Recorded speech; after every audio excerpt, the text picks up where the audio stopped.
It's 12 o'clock, and you're watching KCCI Channel 8 Des Moines, Iowa's news leader. With Molly Cooney, Jason Hoffman, and meteorologist Mike Lozano. This is News Channel 8. More damaging evidence surfaces against the president. Good afternoon, and thanks for joining us today. I'm Jason Hoffman. And I'm Ann State, in for Molly Cooney. The impeachment hearings before the House Judiciary Committee continue on this morning. That's right, and today the committee reviews portions of Clinton's videotape deposition on the Paula Jones case. Lee Cowan has more now from Washington.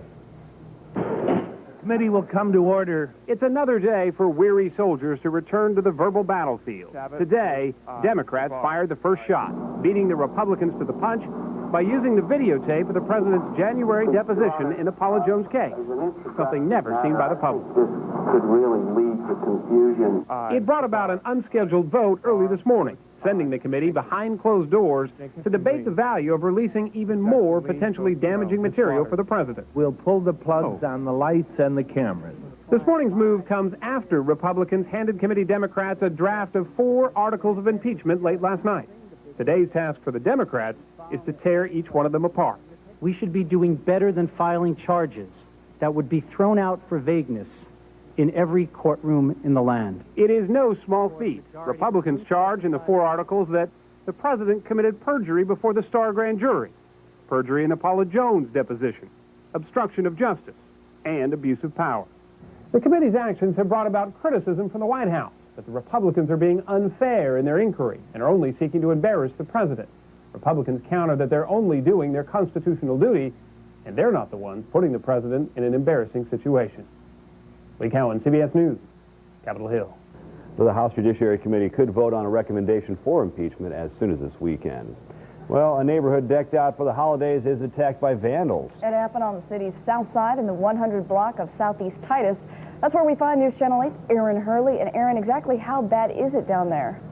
Well, it's bad, whether it's a threat or just kids messing around. This driveway right here has the word death spray painted on it. The homeowner tried to remove that so his kids wouldn't see it, but you can see there are still some signs of that.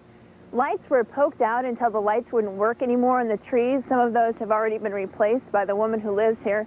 There's also some spray paint and transmission fluid in the tree.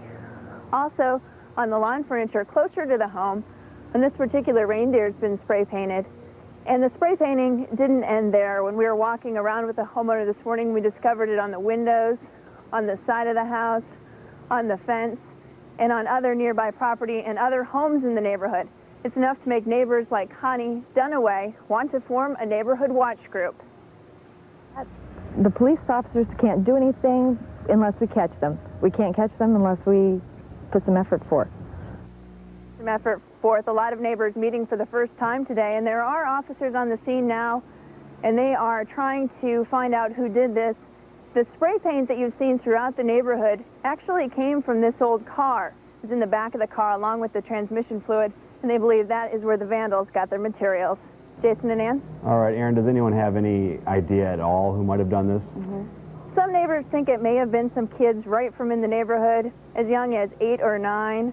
Now, obviously, it's still just in the early investigation, but they fear that it could be someone just right in the neighborhood. All right, Aaron Hurley with a rather disturbing story, but thanks for reporting for us. Well, turning to other news, a man is currently standing trial in the murder of a Denny's waitress, but lawyers can't agree on his name. Authorities and prosecutors say this man is Roberto Rodriguez Perez, but his defense lawyers are calling him DJ Gotch. The suspect was arrested in connection with the murder of waitress Connie Sue Osborne back in April. He told police then that his name was DJ Gotch. They believed him until records showed that the real DJ was missing from Nebraska. Again, though, the suspect's lawyer is still referring to him as DJ Gotch. Someone put a bomb in an elementary school classroom with a note telling the teacher to set it off. Now, police say that person is 13-year-old John Lawler of Northwood. He has been arrested and charged with attempted murder and arson. According to documents, the 7th grader allegedly put a bomb in a music room at Northwood Kensett Elementary School. The boy is being held by juvenile authorities. Well, he was on the run from police, but his cell phone gave him away. Police in Spirit Lake, Iowa say 32-year-old Tracy Fanning led them on a high-speed chase after a federal drug warrant went out for his arrest. Authorities say he crossed the border into South Dakota, ditched his car, and then fled on foot near Lenox. No one could find him until a police scanner picked up the suspect talking on the cell phone. saying where he was. An Iowa City lawyer wants to donate his attorney fees in memory of a man who was killed by police. 31-year-old Eric Shaw was shot by Iowa City officer Jeffrey Gillespie in 1996. Gillespie was